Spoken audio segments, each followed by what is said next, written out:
Good morning friends, তোমরা সবাই কেমন আছো? আমি আশা করছি তোমরা সবাই খুব ভালো আছো, আমিও খুব ভালো আছি। আজ নতুন একটা দিনের শুরু, আমার তরফ থেকে রইল সকল বন্ধুদের জন্য অনেক ভালোবাসা। আজ সোমবার, মহাদেবের বার। সকালবেলা স্নান করে আমি পুজো করে নিয়েছি, তারপরে মহাদেবের প্রসাদ খেয়েছি, তারপরে ব্রেকফাস্ট করেছি। এখন আমি শাশুড়ি মার লাঞ্চটা তৈরি করছি। তোমরা সবাই কী করছো অবশ্যই কমেন্ট বক্সে জানিও। বন্ধুরা, মহাদেবের ভক্তদের কেউ কখনো কোনো ক্ষতি করতে পারে না। যারা তার ভক্তদের ক্ষতি করার চেষ্টা করে, উল্টে তাদেরই ক্ষতি হয়।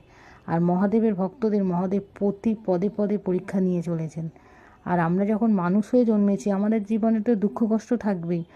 মহাদেবকে পুজো করছি মানে কি আমাদের জীবনে দুঃখ কষ্ট থাকবে না? তাই কি কখনো হয়? কিন্তু মহাদেব সেই দুঃখ কষ্ট থেকে আমাদের খুব তাড়াতাড়ি বার করে নিয়ে আসে সুখের দিনে। মহাদেবের আশীর্বাদ তো আমার সঙ্গে সবসময় রয়েছে, সেটা আমি সবসময় অনুভব করি। হর হর মহাদেব, ওম নমঃ শিবায়, জয় শিব শম্ভু। ভোলেনাথ সবাইকে ভালো রেখো, সুস্থ রেখো, সবার মনের আশা পূর্ণ করো। এখন